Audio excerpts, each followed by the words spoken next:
विद्यार्थी मित्रांनो, मागच्या तासिकेमध्ये म्हणजे पार्ट 3 मध्ये आपण पाहिलं होतं वर्ब WH क्वेश्चनचं ऍक्टिव्ह व्हॉइस पॅसिव्ह व्हॉइस कसं करायचं.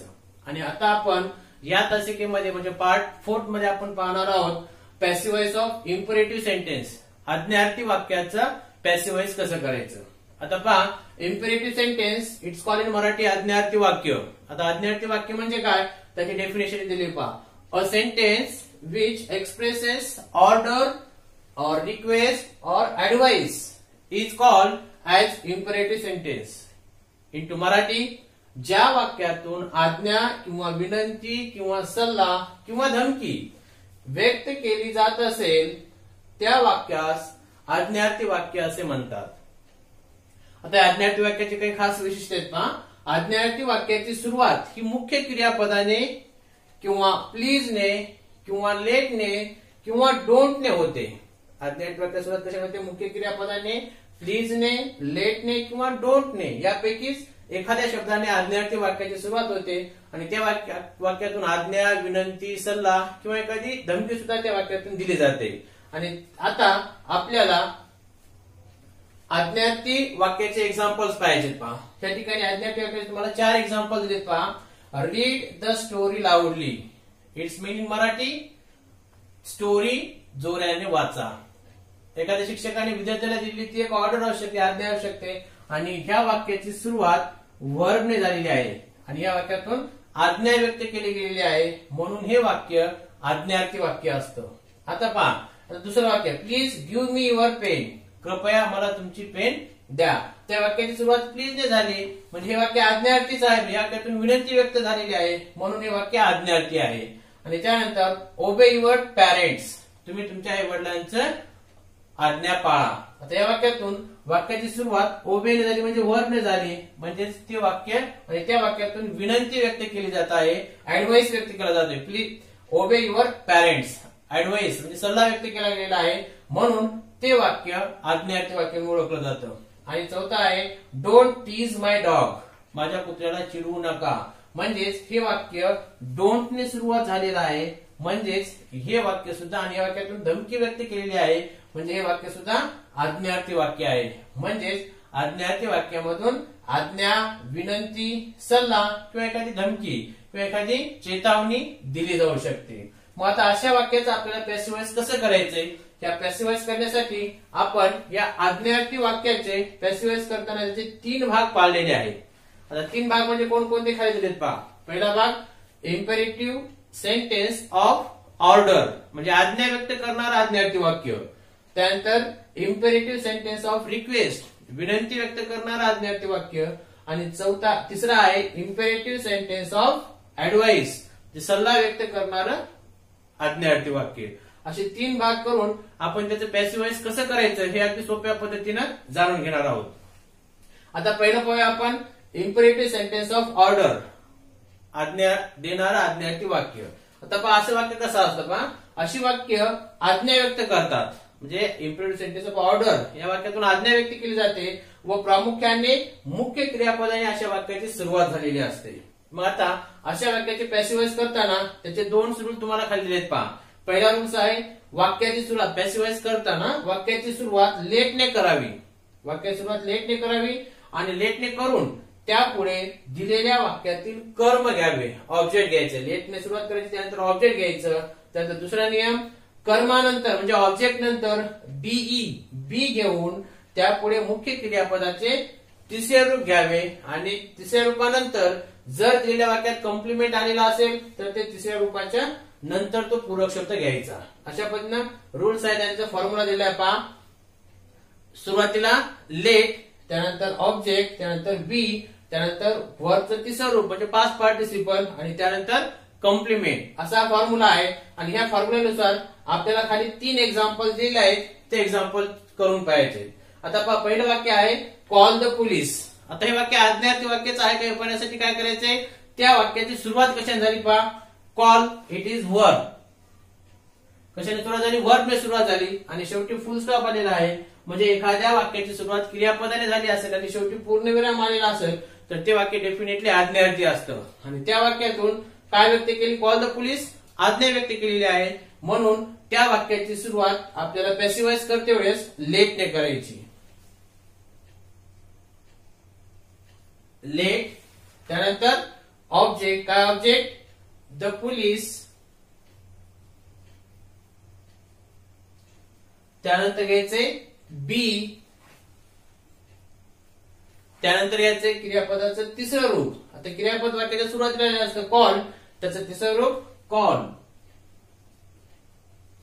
अशा पद्धतीनं आपण पहिल्या वाक्याचं पॅसिव्हाइज केलं. वाक्य सुरुवात लेटने, त्यानंतर ऑब्जेक्ट, त्यानंतर बी आणि त्यानंतर क्रियापदाचं तिसरं रूप.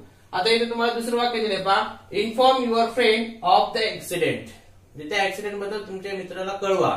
त्या ठिकाणी आज्ञाच आहे आणि त्याची सुरुवात, वाक्याची सुरुवात कशाने झालेली आहे? इन्फॉर्म म्हणजे व्हर्बने, कळवणे म्हणजे व्हर्बने सुरुवात झालेली आहे. आणि त्या वाक्यात ऑब्जेक्ट आहे युअर फ्रेंड आणि जो बाकी दिलेला भाग आहे of the incident, accident, it is the compliment. मग आता याचा आपल्याला पॅसिव्हाइज करते वेळेस वाक्याची सुरुवात लेटनेच करायची.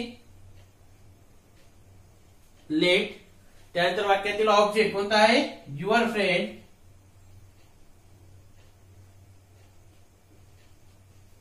त्यानंतर बी घेऊन क्रियापदाचे तिसरं रूप बी, इन्फॉर्मचे तिसरं रूप इन्फॉर्म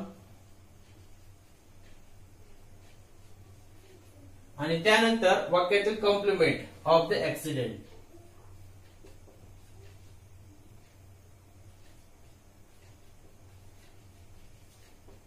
अशा पद्धतीने आपण दुसऱ्या वाक्याचे पॅसिव्हाइज कसं करायचं पाहिलेलं आहे.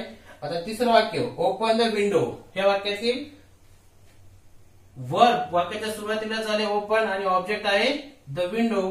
त्याचं पॅसिव्हाइज करते वेळेस वाक्याची सुरुवात लेटने, लेट, त्यानंतर ऑब्जेक्ट द विंडो,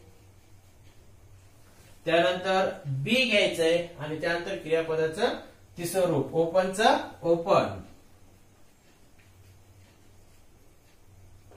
अशा पद्धतीने आपण इम्पेरेटिव्ह सेंटेन्स ऑफ ऑर्डर, जर या वाक्यात ऑर्डर दिलेली असेल तर त्याचं पॅसिव्हाइज कसं करायचं हे आपण पाहिलेलं आहे. आता आपण बी नंबर पाहणार आहोत, म्हणजे इम्पेरेटिव्ह सेंटेन्स ऑफ रिक्वेस्ट. आता या वाक्यामध्ये काय पहा, अशा वाक्यातून विनंती व्यक्त केली जाते. रिक्वेस्टचं वाक्य असल्यामुळे त्या वाक्यातून विनंती व्यक्त केली जाते आणि अशा वाक्यात प्लीज किंवा काइंडली हे शब्द आलेले असतात. म्हणजे ज्या आज्ञा वाक्यात प्लीज किंवा काइंडली शब्द आलेले असतात ते वाक्य डेफिनेटली इम्पेरेटिव्ह सेंटेन्स ऑफ रिक्वेस्टचं असतं. मग आता अशा वाक्याचं आपल्याला पॅसिव्हाइज करायचंय. मग पॅसिव्हाइज करताना त्याचे रूल्स इथे दोन दिले आहेत. पहिला रूल्स आहे वाक्याची सुरुवात, म्हणजे पॅसिव्हाइजच्या वाक्याची सुरुवात यू आर रिक्वेस्टेड टू ने करून त्यापुढे शिल्लक वाक्य जशास तसं घ्यावं. म्हणजे यू आर रिक्वेस्टेड वाक्य सुरुवात करायची आणि त्यापुढे शिल्लक राहिले म्हणजे उर्वरित वाक्य जशाला तसं घ्यायचं.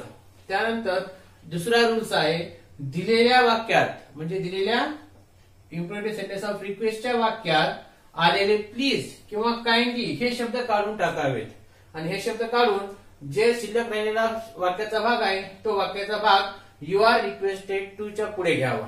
आता त्याचा फॉर्म्युला दिलाय तुम्हाला.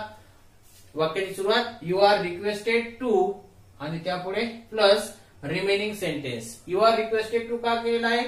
कारण या वाक्यातून रिक्वेस्ट व्यक्त केली जाते म्हणून यू आर रिक्वेस्टेड टू ने वाक्याची सुरुवात होते.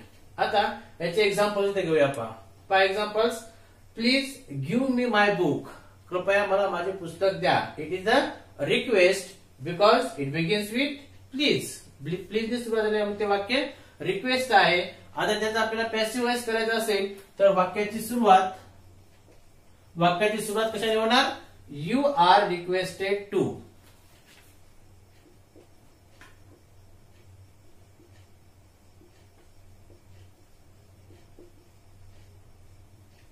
यू आर रिक्वेस्टेड टू झालं.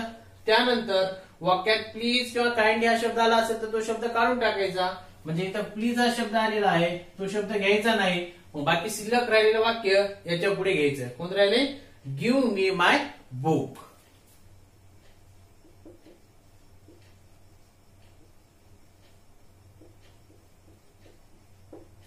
You are requested to give me my book. अशा पद्धतीने झालं पहिलं वाक्य. दुसरं वाक्य दिलं काइंडली वेट हिअर. आता ह्या वाक्याची सुरुवात सुद्धा आपल्याला ह्या वाक्याची सुरुवात सुद्धा आपल्याला यू आर रिक्वेस्टेड टू ने करायची.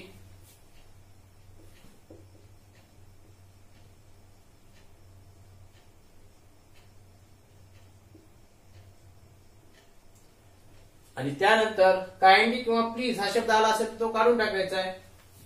इथं काइंडली हा शब्द आलेला आहे तो काढून टाकायचा आणि बाकी राहिलेलं वाक्य पुढे जसंला तसं.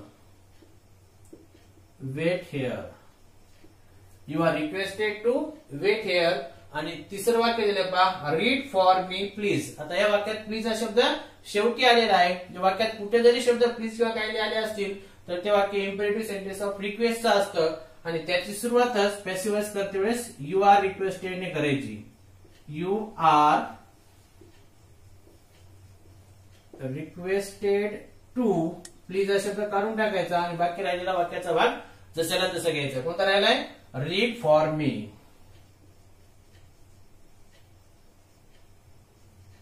आणि शेवटी फुल स्टॉप. अशा पद्धतीने आपण इम्पेरेटिव्ह सेंटेन्स ऑफ रिक्वेस्टचं पॅसिव्ह वॉइस कसं करायचं पाहिलेलं आहे. आता आपण पाहणार आहोत इम्पेरेटिव्ह सेंटेन्स ऑफ ऍडवाइस, म्हणजे सल्ला आलेला असेल वाक्यामध्ये तर त्याचं पॅसिव्ह वॉइस कसं करायचंय. आता इम्पेरेटिव्ह सेंटेन्सचं वाक्य कसं असतं पहा, अशा वाक्यातून सल्ला किंवा नैतिक बंधन व्यक्त केले जाते. अशा वाक्यातून सल्ला दिला जातो किंवा नैतिक बंधन. उदाहरणामध्ये सेव्ह द वॉटर, त्यानंतर स्टे ऍट होम. अशा पद्धतीने नैतिक बंधन किंवा सल्ला किंवा ओबे युअर पॅरेंट्स असे सल्ले किंवा नैतिक बंधन यामधून दिले जातात. आणि मग आता अशा वाक्याचं पॅसिव्ह वॉइस करण्यासाठी तर रूल दिलेत पहा. पहिला रूल्स आहे, पॅसिव्ह वॉइसच्या वाक्याची सुरुवात कशाने करावी, कर्माने करून त्यापुढे शुड बी घ्यावे.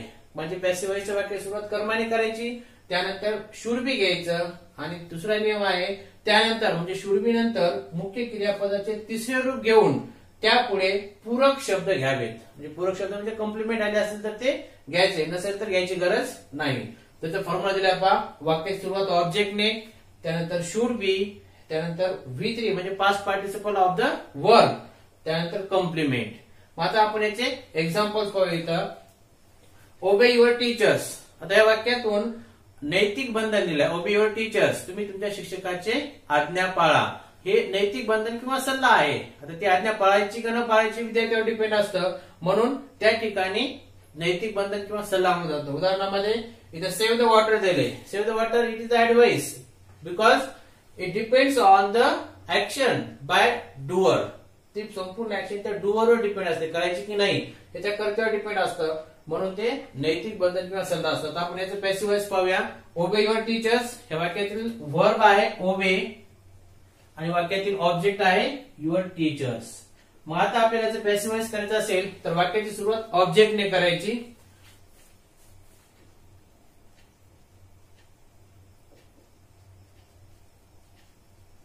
युअर टीचर्स, त्यानंतर शुड बी घ्यायचं,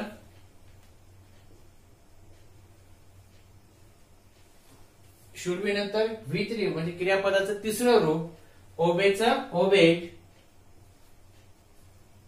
आणि वाक्यात कॉम्प्लिमेंट आलेलं नाही म्हणून full stop. Your teacher should be obeyed. त्यानंतर दुसरं वाक्य, feed the hungry man. Feed म्हणजे खाऊ घालणे, भुकेल्या व्यक्तीला खाऊ घाला, हे जीव घाला. आता त्यामध्ये वाक्यातील वर्ब फीड आहे आणि the hungry man it is the object. म्हणजे वाक्याची सुरुवात ऑब्जेक्टने होणार. ऑब्जेक्ट आहे the hungry man.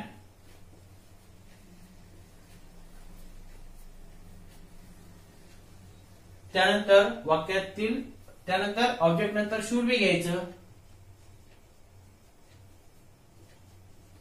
Should be नंतर मुख्य क्रियापदाचं तिसरं रूप, फीडचं तिसरं रूप फेड येते. फीड, फेड, फेड आणि फीडिंग असे त्या क्रियापदाचे 3 रूप आहेत. त्यानंतर सेव्ह द वॉटर या वाक्यातील वर्ब आहे सेव्ह आणि ऑब्जेक्ट आहे द वॉटर. मग वाक्याची सुरुवात ऑब्जेक्टने होणार. ऑब्जेक्ट नंतर शुड बी घ्यायचं आणि त्यानंतर क्रियापदाचं तिसरं रूप, सेव्हचं तिसरं रूप सेव्ह. अशा पद्धतीनं आपण इम्पेरेटिव्ह सेंटेन्स ऑफ ऍडवाइस याचं सुद्धा पॅसिव्ह वॉइस कसं करायचं हे आपण या ठिकाणी पाहिलं. ऍडवाइस तुम्हाला थोडक्यात सांगतो. ऍडवाइस आणि ऍडवाइस याच्यामध्ये फरक आहे पहा. ADVISE आणि ADVIC या दोन्हीमध्ये काय फरक आहे पहा. ADVIC ऍडवाइस याचा अर्थ सल्ला असा होतो आणि इट इज द नाउन. हे नाउन आहे, नाउन. ऍडवाइस सल्ला आणि नाउन म्हणून वापरलं जातं आणि ऍडवाइस ADVISE म्हणजे सल्ला देणे असा याचा अर्थ होतो आणि ते वर्ब म्हणून वापरलं जातं. लक्षात आलं. ADVISE हे वर्ब आहे आणि ADVIC हे नाउन आहे. आता आपण कर्म नसणाऱ्या आज्ञार्थी वाक्याचं पॅसिव्ह वॉइस कसं करायचं पाहणार आहोत. म्हणजे आज्ञार्थीच वाक्य आपण त्या वाक्यात जर ऑब्जेक्ट आलं नसेल तर त्याचं पॅसिव्ह वॉइस कसं करायचं हे पाहणार आहोत. मग त्याचा रूल्स आहे पहा. वाक्याची सुरुवात म्हणजे पॅसिव्ह वॉइसच्या वाक्याची सुरुवात दिलेल्या वाक्याच्या अर्थानुसार. दिलेलं वाक्य आज्ञार्थी आहे, दिलेलं वाक्य विनंती करणार आहे तर दिलेलं वाक्य ऍडवाइस देणार आहे. ह्या वाक्याच्या अर्थानुसार दिलेल्या वाक्याच्या अर्थानुसार वाक्याची सुरुवात कशाने करायची.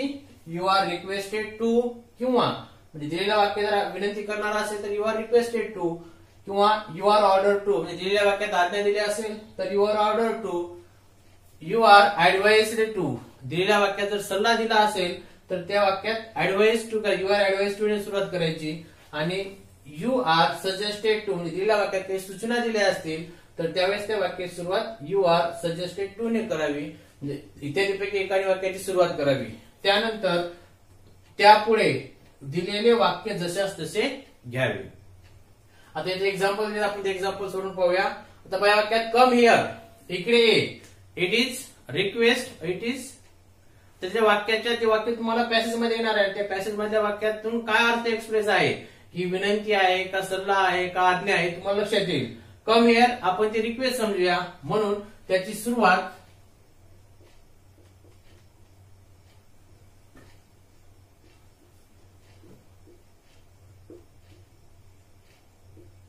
यू आर रिक्वेस्टेड टू ने त्याची सुरुवात केली. मग बाकी पुढे राहिलेलं वाक्य जशाला तसं you are requested to come here. या पद्धतीने आपण पहिलं वाक्य पाहिलं. आता दुसरं वाक्य stand up. It is order. या वाक्यातून ऑर्डर दिलेली आहे किंवा कमांड दिलेली आहे म्हणून त्या वाक्याची सुरुवात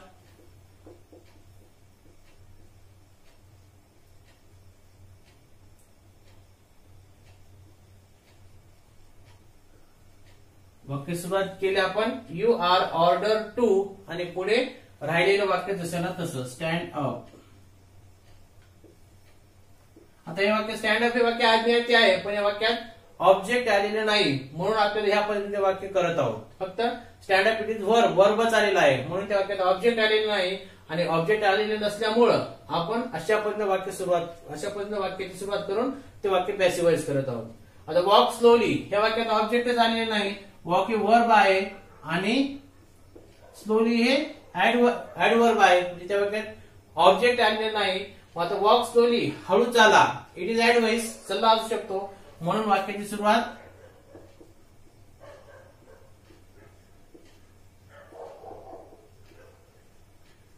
यू आर ऍडवाइस्ड टू आणि त्यानंतर दिलेलं वाक्य जशाला तसं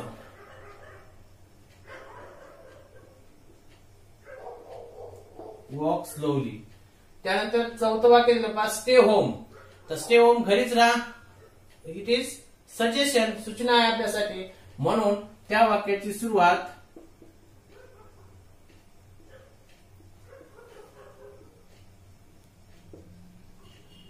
यू आर सजेस्टेड टू ने वाक्याची सुरुवात केली आणि त्यापुढे वाक्य जसेला तसं स्टे होम. अशा पद्धतीनं जर दिलेल्या वाक्यात ऑब्जेक्ट आलेलं नसेल तर त्याचं पॅसिव्ह वॉइस कसं करायचं आपण पाहिलेलं आहे. आता त्यानंतर आपल्याला पाहायचंय दिलेलं आज्ञार्थी वाक्य जर डोंट ने सुरू झालं असेल म्हणजे डोंट ने सुरू झालेल्या आज्ञार्थी वाक्याचं आपल्याला पॅसिव्ह वॉइस कसं करायचंय ते पाहायचंय पहा. म्हणजे दिलेलं वाक्य जर डोंट ने सुरुवात झालेलं असेल तर मग त्याचा फॉर्म्युला दिला पाहिजे. डायरेक्ट वाक्याची सुरुवात लेट ने करावी, त्यानंतर ऑब्जेक्ट घ्यावं, त्यानंतर बी घ्यावं, त्यानंतर नॉट घ्यायचे, बी नंतर नॉट घ्यायचे, त्यानंतर क्रियापदाचं तिसरं रूप आणि त्यानंतर कॉम्प्लिमेंट. आता आपण एक्झाम्पल मध्ये हे वाक्य पाहणार आहोत. Don't tease my dog. त्या वाक्याची सुरुवात डोंट ने झालेली आहे आणि हे वाक्य इम्पेरेटिव्ह सेंटेन्स आहे, आज्ञार्थी आहे आणि म्हणून त्याचं पॅसिव्ह वॉइस कर्तव्य वाक्याची सुरुवात लेट ने करावी. लेट. त्यानंतर वाक्यातील ऑब्जेक्ट, त्या वाक्याचा ऑब्जेक्ट कोणता आहे? माय डॉग. हे ऑब्जेक्ट आहे आणि टीज हे वर्ब आहे म्हणून वाक्याची सुरुवात लेट ने केली. त्यानंतर object my dog,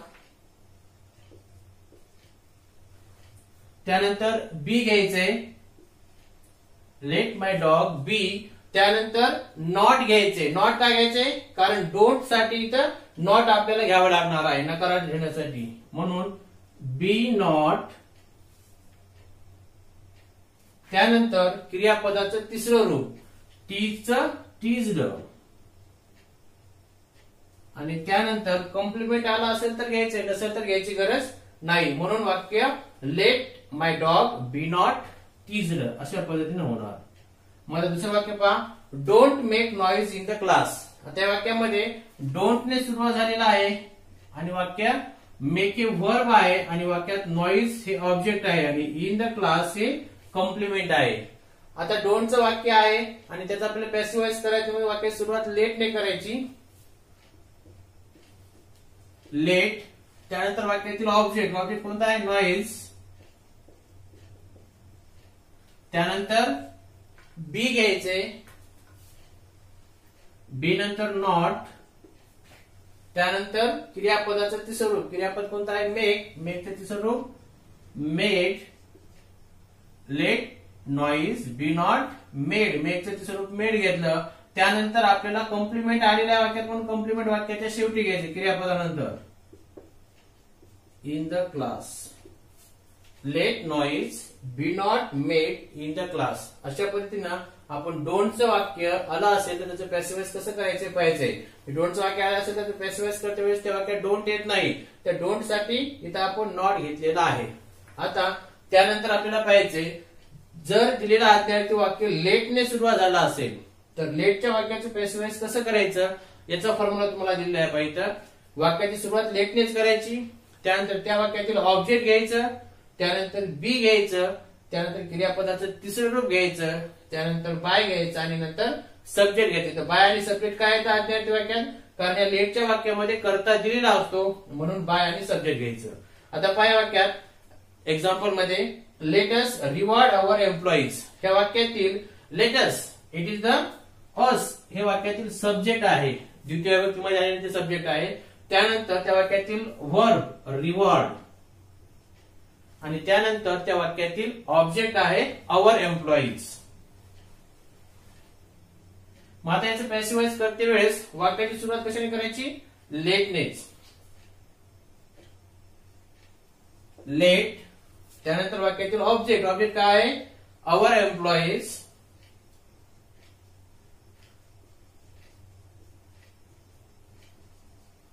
late our employees. त्यानंतर बी घ्यायचं, बी नंतर क्रियापदाचं तिसरं रूप रिवॉर्ड हे क्रियापद आहे आणि त्याचं तिसरं रूप रिवॉर्डेड, ईडी लागेल त्याला.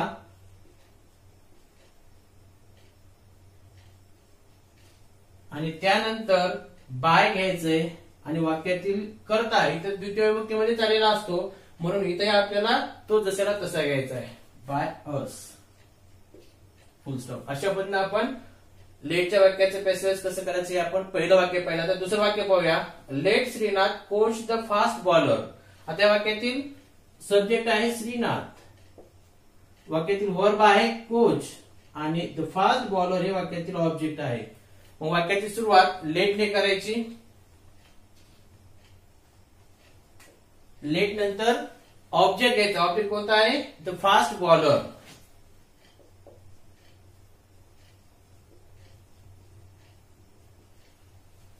Late the fast bowlers. त्यानंतर बी घेऊन क्रियापदाचं तिसरं रूप बी, क्रियापद आहे कोच त्याचं तिसरं रूप कोच्ड. त्यानंतर बाय घेऊन कर्ता घ्यायचा आहे, कर्ता आहे इथं नामाच्या स्वरूपात कर्ता आलेला आहे ते जसं तसं घ्यायचं, बाय श्रीनाथ. म्हणून उत्तर आलं let the fast bowlers be coached by Srinath. त्यानंतर तिसरं वाक्य आहे let her wash the clothes. या वाक्यात हर हे सब्जेक्ट आलेला आहे या ठिकाणी आणि वॉश हे वर्ब आणि द क्लॉथेस हे ऑब्जेक्ट. म्हणजे वाक्याची सुरुवात लेटने करून त्यापुढे ऑब्जेक्ट घ्यायचं. लेट ऑब्जेक्ट आलेला आहे the clothes. Let the clothes. त्यानंतर बी घेऊन क्रियापदाचं तिसरं रूप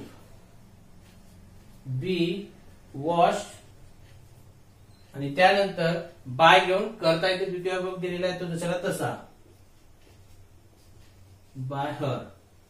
अशा पद्धतीनं आपण आज्ञार्थी वाक्याचं त्यामध्ये आज्ञार्थी वाक्य imperative sentence of advice, imperative sentence of order, imperative sentence of request, त्यानंतर कर्म नसणाऱ्या आज्ञार्थी वाक्याचं कसं करायचंय, डोंट आलेल्या वाक्याचं कसं करायचंय आणि लेटच्या वाक्याचं पॅसिव्ह वॉइस कसं करायचं हे आपण पाहिलेलं आहे.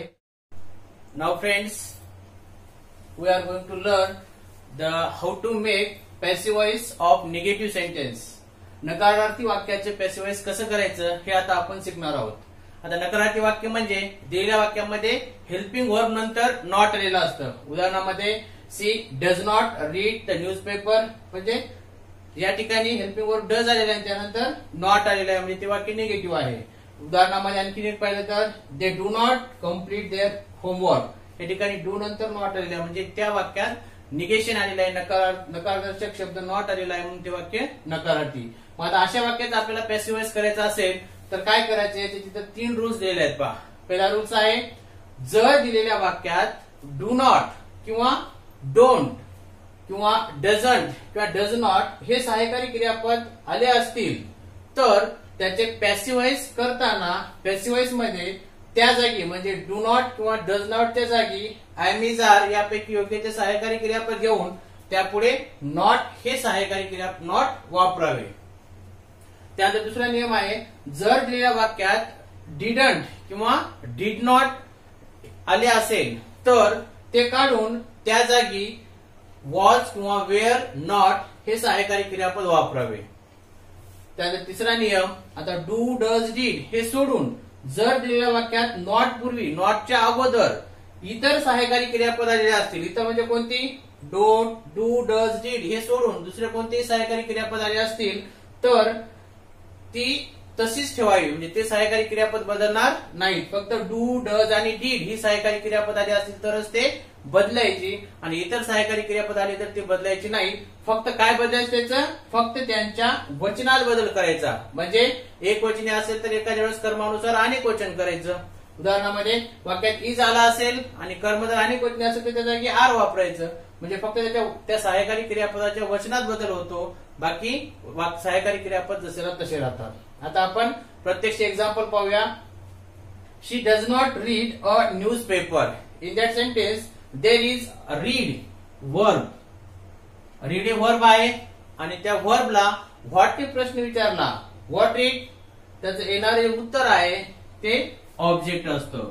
अ न्यूज पेपर हे त्या वाक्यातील ऑब्जेक्ट झालं आणि वाक्यातील सब्जेक्ट आहे वर्बला हु ने प्रश्न विचारा हु रीड कोण वाचतं शी हे त्या वाक्यातील सब्जेक्ट झालं आणि वाक्यात डज नंतर नॉट आलेला आहे. म्हणजेच वाक्यात डज आलेला आहे म्हणजे वाक्यात सिंपल प्रेझेंट टेन्स आहे आणि सिंपल प्रेझेंट टेन्स असेल तर सहाय्यकारी क्रियापद आपण कोणते वापरतात एम इज आर पैकी एक. आता आपली बाकी पूर्वीच्या पद्धतीनेच पॅसिव्ह वॉइस करायचंय. आता पाच दिलेल्या वाक्यातील ऑब्जेक्ट सुरुवातीला घ्यायचं. ऑब्जेक्ट काय आहे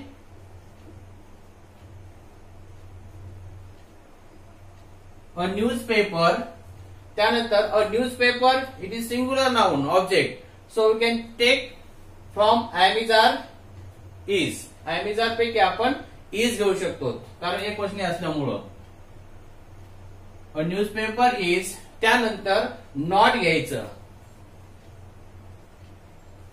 त्यानंतर मुख्य क्रियापदाचं तिसरं रूप. रीडचे 3 रूप स्पेलिंगला सारखेच आहेत. Read then take by. त्यानंतर बाय घेऊन कर्ता जर नाम असेल तर तो जसाला तसा, कर्ता जर सर्वनाम असेल तर त्याची द्वितीय विभक्ती. ते सी एस सर्वनाम आहे त्याची द्वितीय विभक्ती हर येईल. A newspaper is not read by her. त्यानंतर दुसरं वाक्य दिलेलं आहे, they do not complete their homeworks.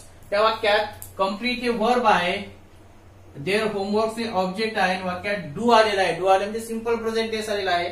त्यामुळे आपण वाक्यात एम इज आर पैकी एक सहाय्यकारी क्रियापद घेऊ शकतो. म्हणून वाक्यातील ऑब्जेक्ट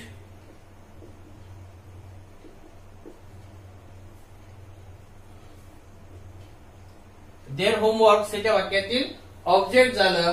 त्यानंतर वाक्यात आता सहाय्यकारी क्रियापद एम इज आर पैकी एक वापरायचे, कारण इथं डू आलेला आहे म्हणजे सिंपल प्रेझेंट टेन्स आहे. मग देअर होमवर्क हे अनेक वचने असल्यामुळं सहाय्यकारी क्रियापद आर येईल. देअर होमवर्क्स आर, त्यानंतर नॉट घ्यायचं आणि नॉट नंतर मुख्य क्रियापदाचं तिसरं रूप कम्प्लीटचं कम्प्लीटेड, त्यानंतर बाय घेऊन कर्त्याची द्वितीय विभक्ती. कर्ता कोणता आहे? दे. देची द्वितीय विभक्ती देम.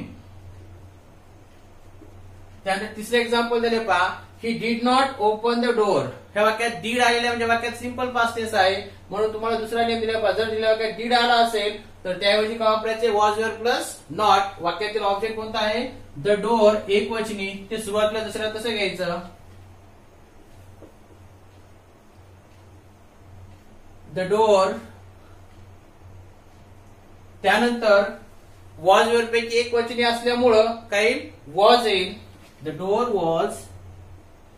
त्यानंतर नॉट हे सहाय्यकारी क्रियापद, नॉट हे नकारार्थी दर्शक शब्द दुसरा तसा घ्यायचा. The door was not. त्यानंतर मुख्य क्रियापदाचं तिसरं रूप ओपनचं ओपन, ईडी प्रत्यय लागेल त्याला.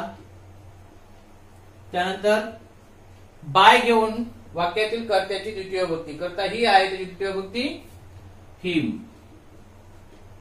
The door was not open by him. त्यानंतर चौथं वाक्य दिलंय, we are not making noise. त्या वाक्यात ऑब्जेक्ट नॉईज आलेला आहे आणि वाक्यातील काळ प्रेझेंट कंटिन्युअस टेन्स आले आणि नॉट आलेला आहे. मात्र त्याचा आपल्याला पॅसिव्हाइज करते. सुरुवातीला ऑब्जेक्ट जसं तसं नॉईज.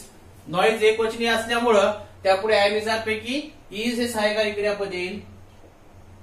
सहाय्यकारी क्रियापदात बदल झाला नाही, फक्त आर हे अनेक वचनी सहाय्यकारी क्रियापद आहे, त्याचा एक वचनी इज हे सहाय्यकारी क्रियापद आपण इथे घेतलेलं आहे. म्हणून नॉईज एक वचनी असल्यामुळं नॉईज इज. त्यानंतर नॉट. आता आपण प्रेझेंट कंटिन्युअस टेन्स पॅसिव्हाइज करते वेळेस एम इज आर नंतर बीइंग वापरत होतो. आता ते बीइंग हे इथं नॉट नंतर वापरायचे.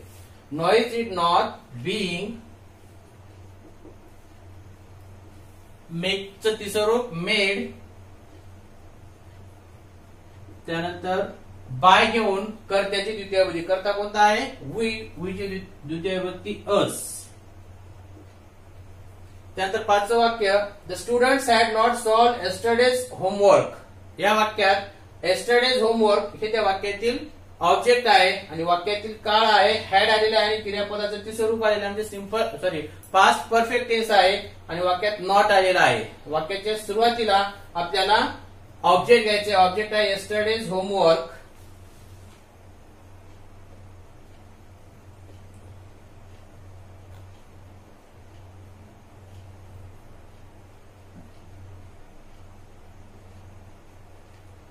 ऑब्जेक्ट नंतर आता yesterdays homework, it is singular noun, so we can take had. एक वचनी असो किंवा अनेक वचनी असो, had आला असेल, पास्ट परफेक्ट टेन्स असेल तर तेच घ्यायचंय. yesterdays homework had. आता had पास्ट परफेक्ट टेन्स आला असेल तर आपण त्याचं पॅसिव्हाइज करण्यानंतर हॅड नंतर बीन घेतो, पण ते बीन आता नॉट नंतर घ्यायचंय. नॉट नंतर आपण बीन घेतलं. yesterdays homework had not been. त्यानंतर मुख्य क्रियापदाचं तिसरं रूप दिलेलंच आहे, ते जसं तसं घ्यायचं. त्यानंतर बाय घेऊन कर्त्याची द्वितीय विभक्ती. आता इथे कर्ता सर्वनामाच्या स्वरूपामध्ये नाही, नामाच्या स्वरूपामध्ये आहे, म्हणून तो जसाला तसा घ्यायचा इथं. The students.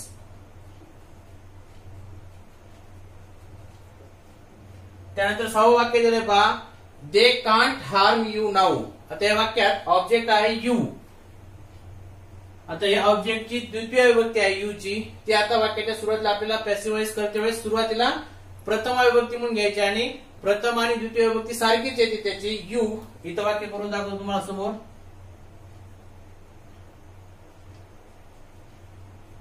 यू नंतर वाक्यात कॅन आलेला आहे मॉड्यूल ऑक्झिलरी, जे मॉड्यूल ऑक्झिलरी आलेलं आहे ते जसं तसं घ्यायचंय. यू कॅन, त्यानंतर नॉट, त्यानंतर बी घेऊन आपल्याला क्रियापदाचं तिसरं रूप घ्यायचंय. You can not be. आता हार्मचं तिसरं रूप हार्म, ईडी प्रत्यय लागेल. You can not be harm, त्यानंतर बाय घेऊन कर्त्याची हार्म, नंतर कॉम्प्लिमेंट आलेला पाहिजे नाऊ, ते क्रियापदाच्या तिसऱ्या रूपानंतर घ्यायचं. You can not be harm now, त्यानंतर बाय घेऊन कर्त्याची द्वितीय विभक्ती बाय देम. अशा पद्धतीने आपण दिलेल्या वाक्यात जर नकारार्थी असेल तर त्याचं पॅसिव्ह वॉइस कसं करायचं हे पाहिलेलं आहे. आणि आता या पुढील व्हिडिओमध्ये, या पुढील पार्ट मध्ये आपण ऍक्टिव्ह वॉइस, आतापर्यंत आपण ऍक्टिव्ह वॉइस पॅसिव्ह वॉइस कसं केलं ते पाहिलं. आता आपल्याला पॅसिव्ह वॉइस ऍक्टिव्ह वॉइस कसं करायचंय हे पुढील व्हिडिओमध्ये तुम्हाला सांगितलं.